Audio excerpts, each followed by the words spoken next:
60,000 people are on their feet, screaming. The stands are a wall of color. Every shirt in the club shop is sold out. And somewhere overhead, a television deal worth billions is beaming this exact moment into 200 countries at once. It sounds like the most reliable money machine ever built. It isn't.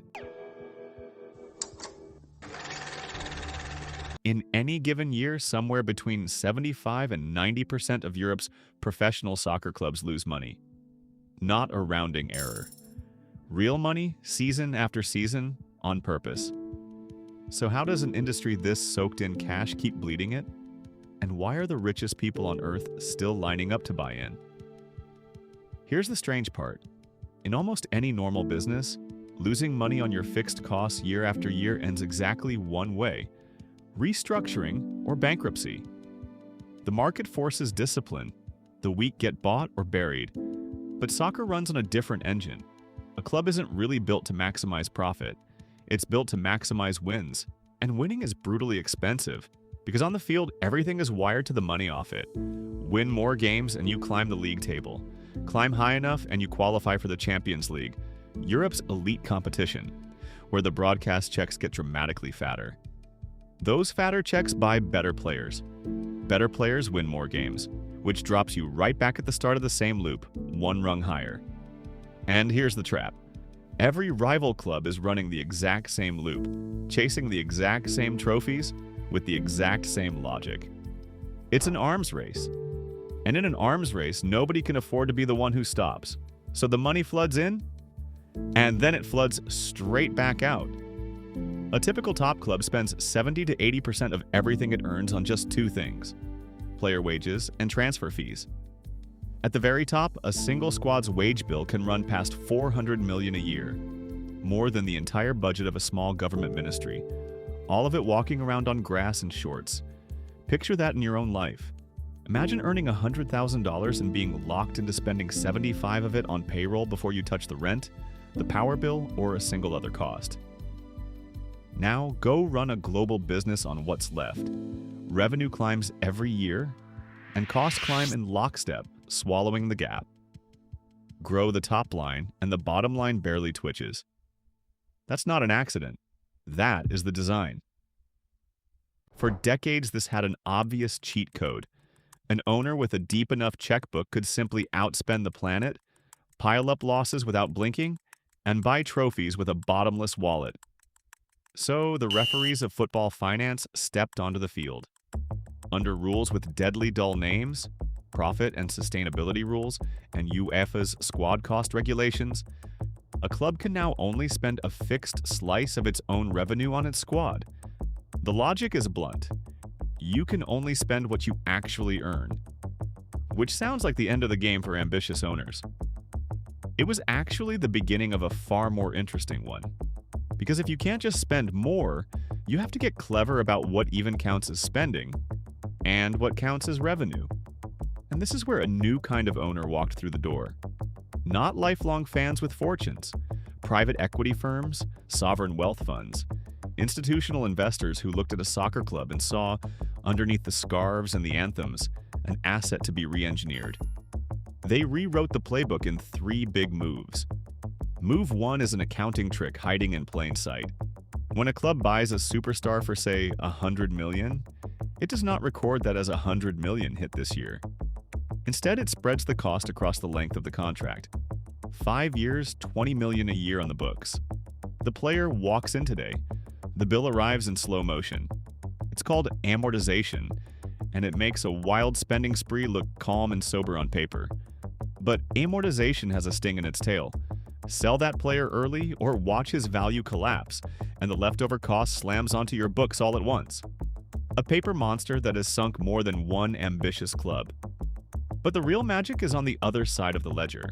A player you buy costs money.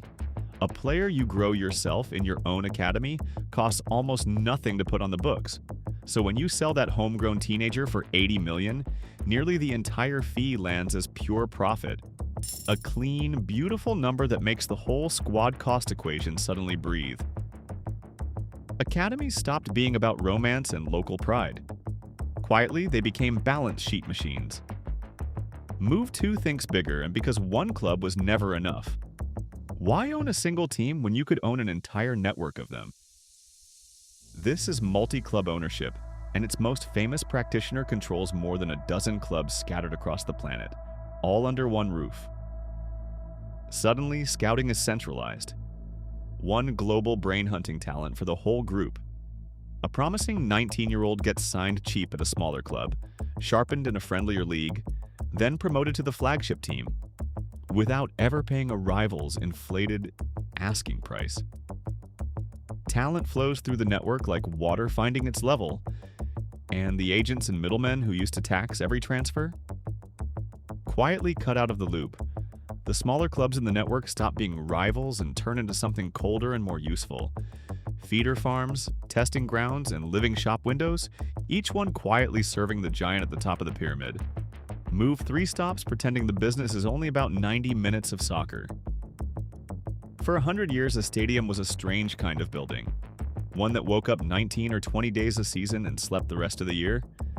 That is a fortune in concrete, sitting idle 300 days out of every year. So the new owners redrew the entire thing. The modern stadium is a 7-day-a-week machine. It hosts American football games flown in from across an ocean. It sells out concert tours. It rents its glass suites on a rainy Tuesday and wraps itself in shops, restaurants, and a hotel. The match becomes just one thing the building does, and match day stops being the only day the money walks in. Some of these buildings now earn more from concerts and conferences than from football itself. The team on the pitch reduced to the anchor tenant of a giant, year-round entertainment mall. So put it all together and the picture flips. Amortize the costs, farm the academies, network the clubs, monetize the concrete. And a business that looks like it's quietly bleeding is underneath doing something else entirely. But here's the twist the balance sheet will never show you. The billionaires and the sovereign funds buying these clubs, most of them don't actually care about the annual profit. They are not in it for the dividend. So think about what a top club truly is. There are only so many of them. A fixed, tiny supply of names the entire planet already knows by heart, that no amount of money can conjure from scratch. You cannot found a new club tomorrow and buy it 100 years of history, a cathedral of a stadium, and a fan base on every continent. It simply isn't for sale. That roar we opened with, the one that sounds like money, that roar is the product. Undivided, worldwide, generational attention, in a world where human attention has become the single scarcest resource there is. These are trophy assets, one of one. And trophies like that don't pay you a yield. They hold their value and they change hands. Years later for a multiple that makes the losing seasons look like a rounding error. Clubs bought for a few $100 million get valued, a decade on in the billions. Not because they finally cracked the code on profit, but because the name itself became worth more. And because there will never be more of them, every serious buyer is bidding against the same shortlist, which is exactly why the price only ever seems to climb. And that is the real lesson hiding inside a soccer club, one that reaches far, far beyond sport.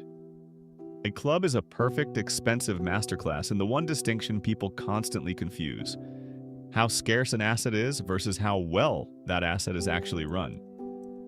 Rapid revenue growth feels exactly like winning, but we just watched revenue nearly double while profit sat perfectly, stubbornly still, strangled by costs that nobody upstairs could control. Scarcity can hold value. Only discipline compounds it, and the very same trap sits waiting in the stock market. The hottest, loudest, most beloved company, the one with the roar, is not automatically the one that turns growth into lasting wealth. To find those, you have to do the deeply unglamorous thing. Look straight past the brand and the hype, and study the raw quality of the asset. Its pricing power and whether the people running it actually turn $1 of revenue into $1 of real value. Cut through the noise and evaluate the moat. Because a roaring crowd is thrilling, but a business that quietly, relentlessly compounds, year after unglamorous year, is how the great fortunes are truly built. This video is sponsored by MoatScope. A trophy soccer club proves it. Rapid revenue without discipline destroys margins. Only a real moat compounds. Finding those companies at a fair price is the hard part. That's what MoatScope is built for. It rates thousands of stocks on the two things that matter most: how strong the moat is and what you'd pay for it. Quality times valuation, one simple scorecard, so you can spot the widening moats at a fair price. Check out MoatScope at the link below and go find your next compounder.